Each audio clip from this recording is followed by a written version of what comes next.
रहस्यमयी तीसरी आंख, दिव्य दृष्टि की यात्रा का आवाहन।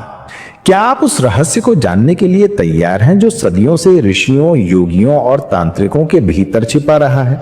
क्या आप सच में जानना चाहते हैं कि कैसे खुले आपकी तीसरी आंख, कैसे जागे आपकी दिव्य दृष्टि? तो ये सिर्फ जानकारी नहीं है, ये एक आत्मिक क्रांति का आवाहन है। शुरुआत, वो पहली पुकार। एक समय आता है जब आंखें सब कुछ देखती हैं लेकिन मन को कुछ भी नजर नहीं आता। दुनिया की चकाचौंध, रिश्तों की भीड़, इच्छाओं की लहर, पर भीतर एक खालीपन, एक पुकार, एक प्रश्न उठता है कि क्या यही जीवन है? और उसी क्षण एक अदृश्य द्वार खुलने लगता है जहां से दिव्य दृष्टि की यात्रा शुरू होती है। दिव्य दृष्टि क्या है? दिव्य दृष्टि वो शक्ति है जिससे हम सिर्फ आंखों से नहीं बल्कि आत्मा से देख पाते हैं। वो जो बंद आंखों से भी दिखाई दे, जो घटने से पहले महसूस हो, जो विचारों के स्तर पर भी समझ में आ जाए, वही है दिव्य दृष्टि। ये कोई जादू नहीं है, ये सिद्धि है, साधना है, आंतरिक शक्ति है। दिव्य दृष्टि किनके पास थी? ये शक्ति रावण के पास थी, जिसने बिना देखे सीता को पहचान लिया। ये शक्ति धृतराष्ट्र के पास थी, जो स्वयं अंधा था पर पूरा युद्ध देख पाया। ये शक्ति विश्वामित्र के पास थी, जो ब्रह्मर्षि से देवों के स्तर तक पहुंचा। ये शक्ति शिव के पास थी, जो त्रिकालदर्शी कहलाते हैं। और यही शक्ति हर मनुष्य के भीतर संभव है। लेकिन हमारे भीतर के विकार, पाप, भ्रम और वासनाएं इस शक्ति को ढक देती हैं। क्यों नहीं खुलती ये दृष्टि? क्योंकि हम झूठ बोलते हैं, क्योंकि हम स्वार्थ में डूबे होते हैं, क्योंकि हमारी दृष्टि विकृत हो चुकी होती है। और जब दृष्टि केवल लोभ और मोह से देखती है तो उसमें दिव्यता प्रकट नहीं हो सकती। इसलिए पहला चरण है मन, वाणी और शरीर की शुद्धि। वो गुप्त साधना जो आपकी दृष्टि खोल सकती है। ध्यान रखें, ये मार्ग कोई खेल नहीं है। ये वो राह है जहां आत्मा को पूरी ईमानदारी से उतरना होता है, जहां छल, काम, क्रोध का त्याग करना होता है। तभी तीसरी आंख की नींद टूटती है। साधना विधि, चरण दर चरण। समय रात को 9 बजे के बाद, जब वातावरण पूरी तरह शांत हो। हर दिन एक ही समय रखें। शुद्धि, स्नान करें, स्वच्छ वस्त्र पहने। तन और मन दोनों की शुद्धि अनिवार्य है। स्थान, एक शांत कमरा चुने या पूजा स्थल। वहां एक मिट्टी या तांबे का पात्र रखें, उस पर देसी घी का दीपक जलाएं। दीपक के ऊपर ढक्कन उल्टा रखें। स्थिति, दीपक की लौ अपनी आंखों के सामने रखें। सुखासन में बैठ जाएं, आंखें खुली रखें, लौ को 1 तक देखें। मंत्र जाप अपने इष्ट देव के अनुसार। मां काली, ओम क्रीम कालिकाय नमः। भोलेनाथ, ओम नमः शिवाय। हनुमान जी, ओम श्री हनुमंताय नमः। गुरु गोरक्षनाथ, ओम श्री गोरक्षनाथाय नमः। यह मंत्र मेरे भीतर से जुड़ा हुआ है, आप अपने इष्ट के अनुसार चुन सकते हैं। साधना प्रक्रिया, प्रारंभ में 2 मिनट तक इष्ट देव का ध्यान करें। दीपक की लौ को 1 टक देखें। दोनों हाथों की मध्य उंगलियों को आपस में रगड़ें। ध्यान केंद्रित करें। गुरु से प्रार्थना करें, मेरी दिव्य दृष्टि खोलें। फिर आंखें बंद करें, लौ को भीतर देखने की कोशिश करें। पहले दिन 5 मिनट करें, धीरे धीरे समय बढ़ाएं। हर दिन इस साधना को 21 दिन तक निरंतर करें। अनुभव, पहले कुछ भी नजर नहीं आएगा, फिर हल्की रोशनी, छाया, रंग, धीरे धीरे लौ आंखें बंद होने पर भी दिखने लगेगी। वहीं से दृष्टि के ताले खुलने लगते हैं। वर्जनाएं, इनका पालन अनिवार्य है। झूठ बोलना त्यागें, किसी के प्रति वासना ना रखें, किसी को हानि पहुंचाने की इच्छा ना रखें, देवी देवताओं के प्रति अशब्द बिल्कुल ना बोलें। मैंने कई साधकों को देखा है जो साधना तो करते हैं लेकिन भीतर क्रोध और अपवित्रता रखते हैं। ऐसे लोग कभी सिद्ध नहीं हो सकते। 21 दिनों का संकल्प, अगर आपने ये साधना 21 दिन तक पवित्रता से की तो ये मेरा विश्वास है आपकी तीसरी आंख जागृत होगी, आपकी दिव्य दृष्टि खुल जाएगी। तब आप विचारों को पढ़ सकेंगे, घटनाओं को पहले से महसूस कर सकेंगे और अपने जीवन के सही मार्ग को पहचान सकेंगे। मौन की गहराती यात्रा। शुरू में जब कोई साधक मौन की ओर बढ़ता है तो उसे लगता है कि वो कुछ छोड़ रहा है, बातचीत, लोगों की संगत, भागदौड़, इच्छाएं। पर जैसे जैसे ध्यान गहरा होता है उसे समझ आता है कि वो कुछ नहीं छोड़ रहा, बल्कि वो पहली बार कुछ पा रहा है। मौन सिर्फ शब्दों का अभाव नहीं है, बल्कि भीतर के तूफानों का शांत हो जाना है। वो तूफान जो हर रोज हमें खींचते हैं, मुझे ये चाहिए, मैं ये बनना चाहता हूं, वो क्यों नहीं हुआ। हर दिन की यही बेचैनी धीरे धीरे मौन में घुलने लगती है। जब हम ध्यान में बैठते हैं और सिर्फ सांसों को देखते हैं तो एक समय आता है जब सांसें नहीं बदलती, हम बदल जाते हैं। भीतर का शोर शांत होने लगता है। मन जो बार बार इधर उधर भागता था अब रुकने लगता है। और जब भीतर रुकाव आता है तो आत्मा की पहली आवाज सुनाई देती है। ये आवाज कोई शब्द नहीं होती, ये कोई विचार नहीं होता, ये एक अनुभूति होती है, जैसे किसी ने हमें अंदर से छू लिया हो। आप एक साधारण मन में असाधारण हो जाते हैं जब आप महसूस करते हैं कि मैं शरीर नहीं हूं, मैं विचार नहीं हूं, मैं भावनाएं नहीं हूं, मैं सिर्फ एक साक्षी हूं। और यही आत्म जागृति की अगली सीढ़ी है, आत्मज्ञान, भीतर छिपी शक्ति। अब साधक खुद को देखने लगता है, न सिर्फ अपने विचारों को बल्कि उन भावनाओं को भी जो उसके निर्णयों को संचालित करती हैं। अब वो जानता है कि क्रोध कहां से उठता है, डर किस कोने से आता है, लोभ कब चुपचाप भीतर बैठ जाता है। ये जानना शक्ति है, क्योंकि जानना ही बदलने की शुरुआत है।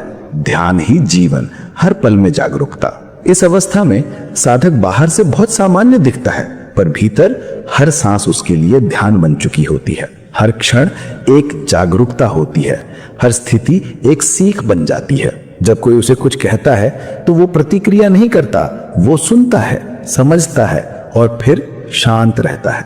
ये मौन अब कमजोरी नहीं है, ये उसका बल बन चुका है, मुक्ति की ओर, स्वयं को पहचानना। अब इस बिंदु पर ध्यान अब अभ्यास नहीं रहता, वो जीवन बन जाता है। अब साधक ध्यान के लिए समय नहीं निकालता, बल्कि हर समय ध्यान में होता है। वो चलते हुए भी जागरूक रहता है, खाते हुए भी खुद को देखता है, बोलते हुए भी भीतर मौन होता है। अब वो समझ चुका है कि सच्चा मौन शब्दों का त्याग नहीं, बल्कि भीतर के विचारों की पकड़ छोड़ देना है।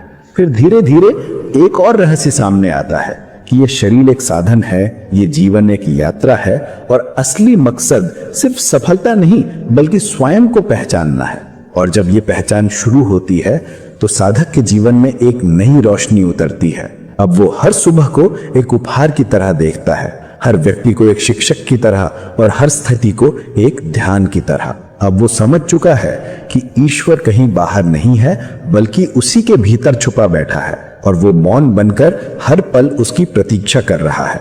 आत्मा का आकाश।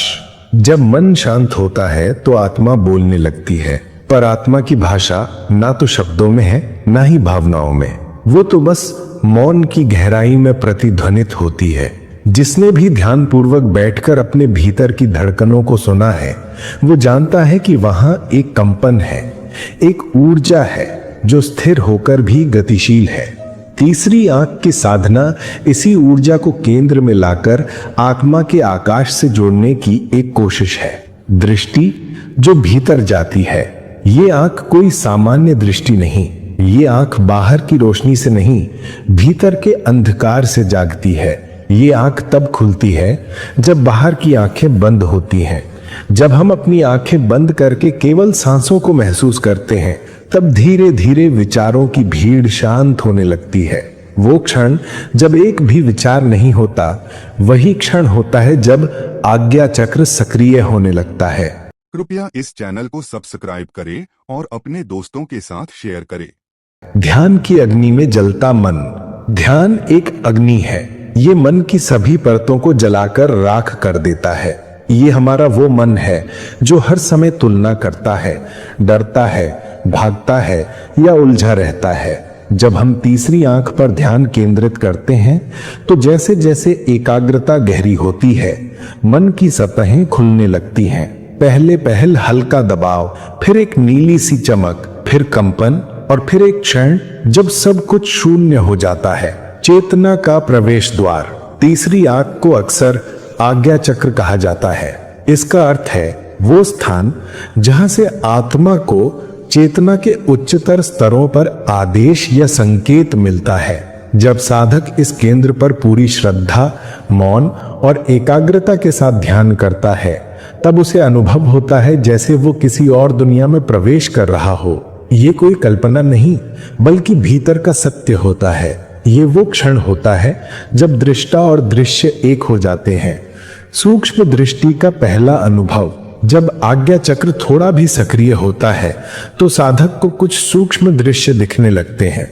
कभी नीली रोशनी, कभी गहरे बैंगनी रंग की एक हल्की परत, कभी ज्योति की लहरें और कभी सिर्फ कंपन।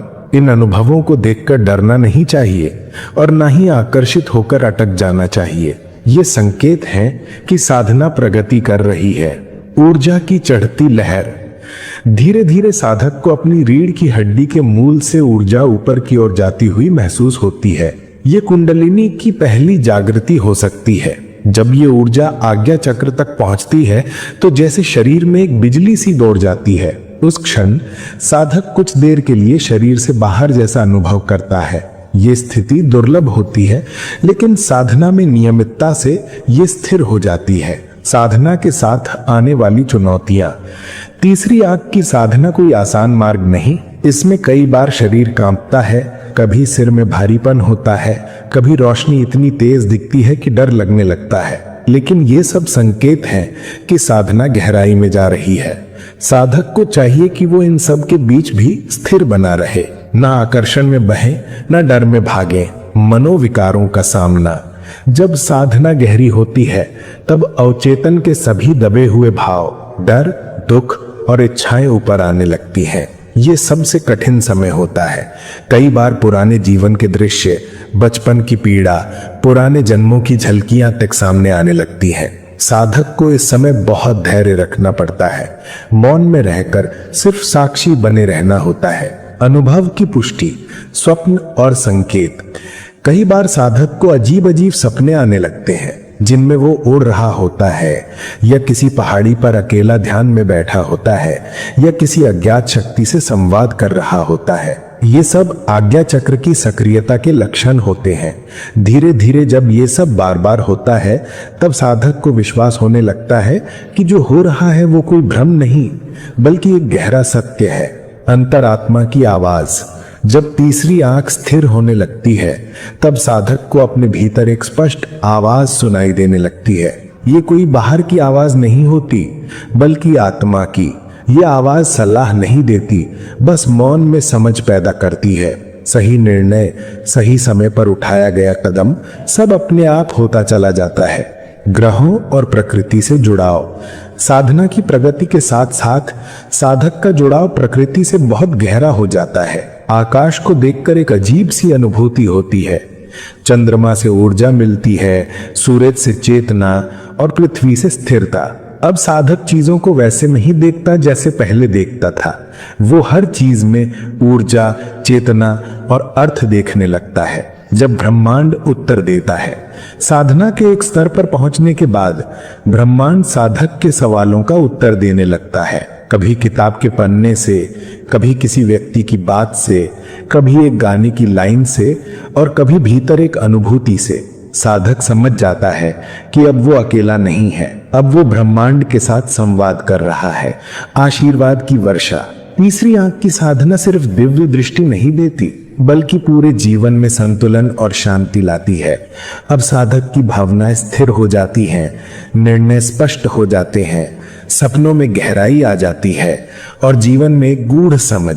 अब जीवन सिर्फ जीने के लिए नहीं होता, बल्कि एक साधना बन जाता है। साधक का परिवर्तन। वो जो कभी डरता था अब निर्भय हो गया है, जो उलझा रहता था अब साक्षी बन गया है, जो हर समय भागता था अब मौन में स्थिर हो गया है। तीसरी आंख की ये साधना सिर्फ देखने की शक्ति नहीं देती, बल्कि जीने का एक नया तरीका देती है।